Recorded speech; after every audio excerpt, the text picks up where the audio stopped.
Hi everyone, I'm Akshat, and in today's video we're going to talk about Claude code handling context in a proper format. Again, because this is one thing that most people don't talk about, because again it's a difficult concept to explain, and also most people don't care, and they will just be like, again, it does not matter that a lot.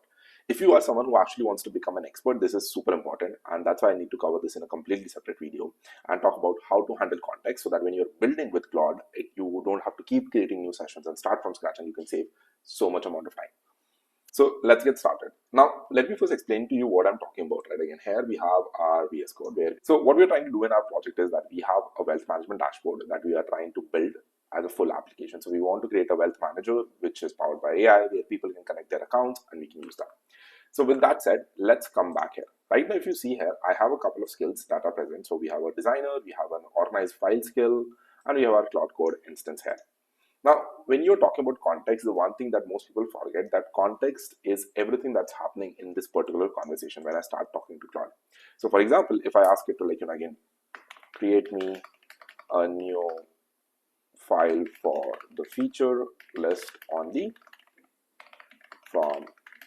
So very simply, if I press that and I say that, again, go ahead and get me the feature list of everything that we are actually trying to do from the wealth management app, we are technically asking it to do a new task, and this new task in this particular conversation is pretty big. Like again, it needs to go through the whole file, and the file is pretty detailed, and create a new file and then do all those things. All of these actions, right, actually consume what we call context, right? And context is just the amount of information that you can remember in one chat conversation. Think about this from your own perspective, that if you were talking to a friend, you will only remember a certain part of the conversation. You will probably remember what the topic is about, but you will not remember everything that they have said. And that's just how our brains work, and that's also how AI work. Now, it's going to go ahead and create this, right? And in that meantime that's happening, I'm going to explain you how the whole context looks like right now.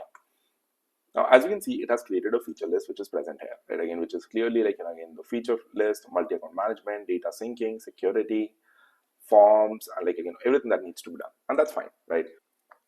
Start creating UI mockups for each of the features and link them all together.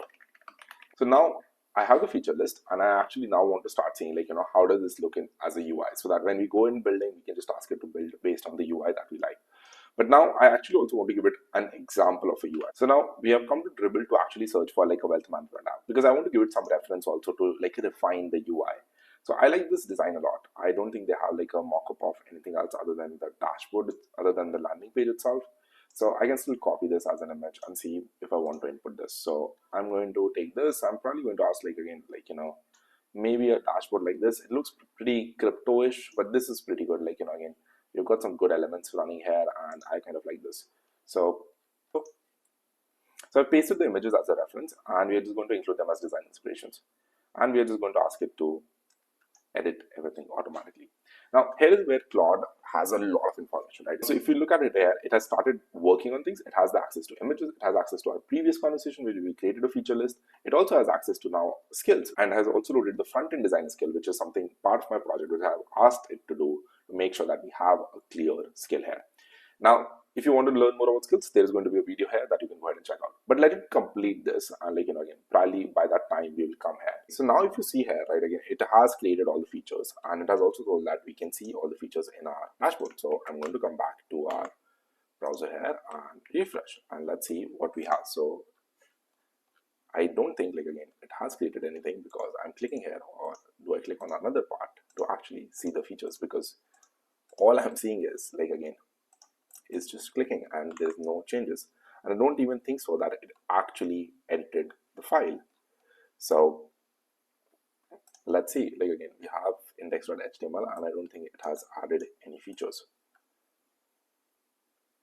And this is where again, context start coming into play, because it could have again, Claude is pretty smart that it should have added features UI, but it did not. Now you might think that Claude has not performed well, but the problem is not that. The problem is that again, it has created another file instead of the original file, and it has created a new one. So I'm going to copy this path, I'm going to paste this, and it has added completely new design here, and probably has created a feature. It did not edit the existing file that it had, because very simply, I have not given it explicit instructions to do that, and plus also because it is doing so much that it can't process all that information. It's like, you remember the overall context of the conversation when you're talking to your friend, but you don't remember the first thing that they said when they started the conversation. So you see the dashboard, and then we have all the things, and it looks pretty good. But also one thing that it did not do is did not follow my UI instructions and anything else, because again, I did not write them explicitly, and I am a lazy person. I'm not going to write them all the time. So it took good inspiration, looks good. I don't like the dark gold background a lot. Again, it looked pretty good here, but again, the color was much different than just a black and blue and everything else. So what we're going to do as next step to solve two problems. First, we are already facing that again, it created a new file and started changing that, right? Again, instead of that, it should have edited the original file and moved that into UI mockups, but it did not do that, and that's okay. But also, if you see here, I have a color palette here, which it did not refer because no explicit instructions are available. That is okay. What I need to do is actually create what we call as a single file, which will be always loaded into the context. Let me bring you to a diagram here, okay, so that you can understand this properly. So if I bring you here, you can see that we have, this is what we have as context for Claude. Okay, this is the context in a single conversation. So this conversation that I was just having with Claude here, so here this whole conversation has the following things. It has prompt instructions, right? And it has the files that we loaded. So the images that I added, the other files that it is creating, everything, right? Again, all of those things exist here, right? All of those things exist here. So we have the files loading, we have the prompt instructions. And it is trying to do whatever it can with this particular single conversation. And all the things that I am pissed about, it did not follow my instructions about using the same color palette. It did not understand that we had already existing file. It did not do all of that. It's because I'm missing this particular file. This file, which is called claudemd, is mostly fixed instructions. These are fixed instructions that I want to be part of every conversation. I want it to be part of every conversation, and that does not exist right now, but we can create it, and we're going to create it together. So to create claude.md, the instruction file, you need to use a command called /init, and I'm going to zoom in so you can see this, and it will automatically start creating a claude.md file. Without any inputs from our side, it will automatically start creating a claude.md file. It will look at everything that we have, look at the documentation, and go ahead and create it. I'm going to allow this right now, but also that I'm going to edit my claude.md file with some specific things that I wanted to follow. And that's the best part. It is just an instructions file that every time I start a new conversation after this, it will always follow those specific instructions, because it knows that these instructions exist. Not like always starting a new chat, it will have context about what we are doing in the grand scheme of things. So yeah, this is one of the coolest features that Claude Code builds out on, and again, always gives again, a single place to hold instructions rather than figuring out things. It gives you a single place where you can just store what you want it to do, and it will always remember that every time you start a new chat. Once it's done with this, I'm actually going to tell you how you can manage context, because right now if you see here, we have less than 28% of the context remaining, and it's going to create a file. So it has created claude.md here, and you can see this. It is what we are doing, the core file structure, design architecture. So it now has the primary colors, how we want it to be development. This obviously needs to change. I don't want to build an application in HTML and CSS, but again, it has other standards and everything else, right? So it has created some tests that it wants to include, and it has also some again, what files should I refer, should Claude refer every time it's doing that. So it looks pretty good, but I'm going to edit it. But if you see here, it's going to probably be very close, because in couple of messages, I'm going to run out of context. So that means Claude will start forgetting information from the start. Now there are two steps that you can do here, but I want to show you how does the context look here right now. So I'm going to input context, and it will actually show you what's all included. So if you see here, we're using the model Claude Haiku, right? We've used 93,000 tokens, right?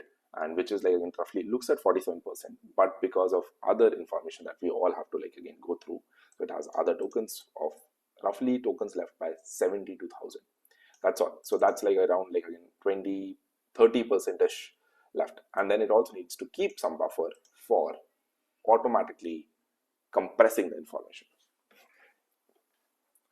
So now I input a command called context to make sure that we can see the context usage. So if you see here, it gives you an estimate. This is not perfect. So for example, if you see here, you might be like, Akshat, this is only saying that 47% is used and it shows 76%. So is it a bug? It's not a bug at all. This is actually where Claude is doing what it is supposed to do. It has a system prompt, which is 3.4 tokens. It has system tools, which are 16,000 tokens.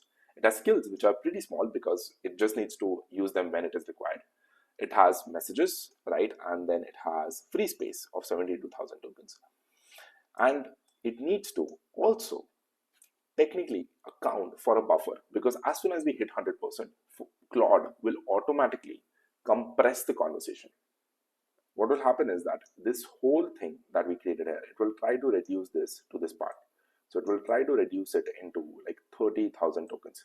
So it will not remember everything. It will 110% not remember everything, but it will try to remember what is important. So it will reduce this whole piece of conversation into this small box here. And the reason I'm showing you that is that everything else now we add, like the new prompt instructions. So anything that I write now will be added on top of this. So here we run into a risk of actually, like, again, missing out on things because it does not remember everything. It's going to compress that information, right? Compression does not actually mean compressing. It means it will reduce the information and only remember some part of it. So I don't prefer that, because what is happening is that every time if you continue the same conversation, you might think that Claude remembers something, but it won't. So instead of that, you have an option here to input a command called compact, right? Input a command called compact and tell it what do you want it actually to remember. What out of this whole conversation that we have talked about do you want to remember? So I can say compact, remember how we created claudemd, because we are going to update it and completely drive the project using that. And that's it. I exactly wanted to remember the focus is on claude.md, not on the UI mockups, because I don't like them also and I don't want to include them as like, the next part of my conversation. I just wanted to specifically remember about claude.md and focus on that. So as soon as I enter that, it will start compacting the context and focus on compacting the context in this format. So now instead of like, again, giving Claude just this, I've told context plus. So Claude will now focus here, and I'm going to write here, focus on one part. So focus on one part of the conversation. And that is super important, because now instead of like, again, just giving Claude and telling like AI, just figure it out, whatever you want to compact, I've told it exactly what I want. Now again, this is obviously like, again, when you are doing this for the first time, right, again, it's 110% like a new thing, right, again. But it is something that you need to understand, that when you use compact with specific instructions, it helps you in the long run in the same conversation. It has compacted the conversation, and if I now input context, it will now show us that it has roughly around only used 26%. So we have a ton of information available. We have around 60% more context available, but I'm still not happy with claude.md here. So I want it to be updated, and I'm going to give it some clear instructions. There's some best practices that Claude asks you to remember. One of them being very simply focus on including information that is not in the code base. So don't tell it how to write code. Give it, okay, I want the code to be in a specific format. You don't have to explain it how to write it. You can tell it, okay, I want it in this format. Second, you can give it like your tech stack. What are you actually building and how do you want to build it? Do you have a specific database that you want to use? You don't need to input the documentation, but you can just tell it. So here I'm going to make some changes, and I'm just going to speak those changes and type them in. Now I've given it all of those instructions, and you can see we have this whole clarity right again here. And very simply, I'm going to ask it to like, again, start editing that particular file. So it will update claude.md, right? Again, it will get rid of probably a lot of this and like, again, focus on the things that actually clearly matter, because this is like, again, a lot of things that don't make sense. But claude.md is your files. Think of claude.md as your core project partner. Like, again, it is everything that you need to remember. It is everything that you actually care about and everything that actually matters across in the whole project. So you can see it has started updating the phase. It has updating the target launch. I'm going to change this to Q1, obviously, or like next week, not even that. It has asked it to add scope of libraries. It has changed things that are needed, right? And technology stack is updated. We have added like, again, what is going to be used here. the styling, the state management, and again also the file structure. So I can obviously ask it to update the core file structure. I think it's already doing that, and it is going to keep continuing to edit it. So this is one way of using claude.md. You can obviously add more things here, you can add files, you can add specific commands to run, you can add how to run test cases. But right now we're just going to keep it simple so that again it's going to create a file structure or we should use and just go ahead from there. With that, I hope you understand what instructions we need to follow, and here are all the commands that are available. So we use compact to actually compact the information. We can use context to actually see the context and where it is. And the one command that I've not showed you till now is clear. So this is very simply as starting a new conversation. So instead of, let's say you don't want to start, you can just type clear and it will clear the whole conversation. I won't recommend this unless you are really not interested to just go ahead and click on this plus icon, which is the same as doing clear, because once you click the plus icon, you are in a new context session. So if I put context in this new chart, you will see that it will be probably again, it will have used only 14% and we have 70% free space available to input everything that we need to. And that's the beauty of it. So again, I hope this makes sense, right? And if you just look at this, these are skills that we have here, and there are also skills that I have on my Claude level basis. As you can see, it has some duplicate skills that are probably getting imported from other projects, and I can remove them. And this is what helps you to understand the context, the memory, and how to handle all of this together. So with that all being said, I hope you understand how to use context, how to use claude.md, how to specifically understand all these commands that are there, and are able to use them when you're building products with Claude. So if you're interested to learn more, please hit that subscribe button and hit the notification icon so that you can actually follow along on the whole Claude code series that I'm going to be posting throughout the month, so you can become an actual expert at Claude code. Till then, I'll see you in the next one.